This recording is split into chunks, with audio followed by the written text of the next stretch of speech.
तो मेरा आपसे यही सवाल है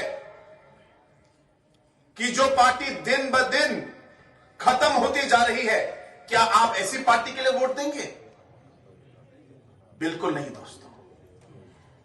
पूरा नॉर्थ ईस्ट, पूरा देश आज कांग्रेस को छोड़ रहा है, मणिपुर के लोग भी छोड़ेंगे। आज भारतीय जनता पार्टी है। मैं तो आप लोग से पूछना चाहता हूं, कौन सी भारतीय जनता पार्टी? क्या आप लोग विश्वजीत कांग्रेस भारतीय जनता पार्टी के लिए वोट देंगे कि आप लोग बीरेन भारतीय जनता पार्टी के लिए वोट देंगे, या आप गोविंद दास भारतीय जनता पार्टी के लिए वोट देंगे? आज बीजेपी में इतनी लड़ाई है, इतने अलग अलग कैंडिडेट्स हैं कि आज बीजेपी खुद अपने आप ही लड़ रही है।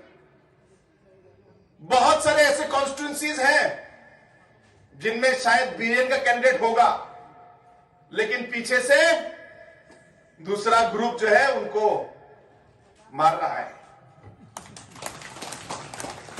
कहीं पे गोविंद दास जी का कैंडिडेट होगा तो उसको भी गोविंद दास जी सपोर्ट कर रहे हैं, लेकिन पीछे से विश्वजीत जी का ग्रुप भी, बीरेन का ग्रुप भी मार रहा है, उनको मार रहा है। कहीं पे गोविंद दास जी का कैंडिडेट होगा तो उसको भी गोविंद दास जी सपोर्ट कर रहे हैं, लेकिन पीछे से विश्वजीत जी का ग्रुप भी, बीरेन का ग्रुप भी मार रहा है। आज अगर ये लीडर लोग अपनी पार्टी को ही नहीं संभाल पाएंगे तो मणिपुर को क्या संभालेंगे? आप बताइए। अगर आज अपने बीच में ही वो लोग झगड़ा करते रहेंगे तो मणिपुर की पब्लिक को कौन देखेगा? आप बताइए। क्या आप एक ऐसी पार्टी को आप अपना विश्वास, अपना वोट देंगे जो आज अपना घर नहीं संभाल सकता, आज अपने लीडरशिप के बीच में, एक दूसरे के बीच में झगड़ा करते रहेगा? क्या आप ऐसी पार्टी को वोट देंगे? दोस्तों, आपको सोचना है। आज अगर आप एनपीपी को देखेंगे, हमारी नेशनल पीपल्स पार्टी का जो लीडरशिप है आज आपके सामने खड़ा है।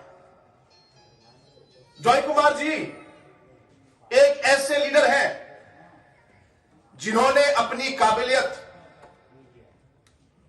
मणिपुर के लोगों को दिखा चुके हैं, क्योंकि जब मणिपुर अपने सबसे गंदे समय से गुजर रहा था, सबसे गंदे समय से गुजर रहा था,